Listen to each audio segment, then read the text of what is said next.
আসসালামু আলাইকুম প্রিয় বন্ধুরা, তোমরা সবাই কেমন আছো? আশা করছি তোমরা সবাই অনেক ভালো আছো। আলহামদুলিল্লাহ, আল্লাহ তাআলার রহমতে আমিও অনেক ভালো আছি। তো আজকে আমি তোমাদের সামনে নিয়ে আসলাম একটি গল্প, যেটি রাসূলুল্লাহ সাল্লাল্লাহু আলাইহি ওয়াসাল্লামের হাদিস থেকে সংগ্রহকৃত। তো বেশি কথা না বাড়িয়ে চলো গল্প শুরু করা যাক। রাসূল সাল্লাল্লাহু আলাইহি ওয়াসাল্লাম বলেন, তোমাদের পূর্ববর্তীদের মধ্যে এমন এক লোক ছিল যে পাপে নিমজ্জিত হয়ে নিজের উপর সীমা লঙ্ঘন করেছিল, নিজের উপর অবিচার করেছিল। সে মৃত্যুর পূর্বে তার সন্তানদের ডেকে বলল, হে আমার সন্তানেরা, আমি তোমাদের কেমন বাবা? তখন তার সন্তানেরা বলল, আপনি আমাদের উত্তম বাবা।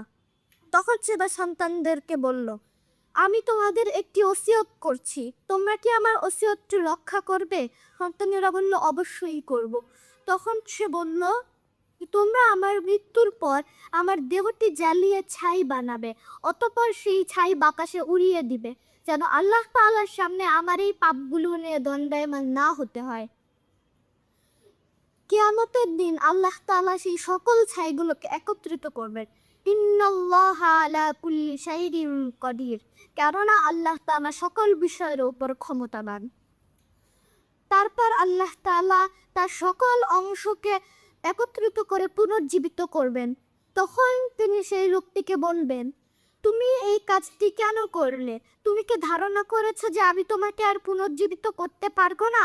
তখন সে ভয়ের কণ্ঠে বলবে, হে আল্লাহ, আমার এই পাপের বোঝা নিয়ে আপনার সামনে দণ্ডায়মান হতে আমার লজ্জা লাগছিল, তাই তাই আমি এই কাজটি করলাম। তখন আল্লাহ তাআলা তার ফেরেশতাদের বলবে, হে আমার ফেরেশতারা, তোমরা সাক্ষী থেকো, আমি আমার বান্দাকে ক্ষমা করে দিলাম। সুবহানাল্লাহ। তো প্রিয় বন্ধুরা, আমার এই গল্পটি কেমন লাগলো সেটি অবশ্যই কমেন্ট করে জানাবে, এবং এই ভিডিওটি ভালো লাগলে একটি লাইক করে চ্যানেলটি সাবস্ক্রাইব করে শেয়ার করে তোমার বন্ধুদেরও দেখার সুযোগ করে দিবে।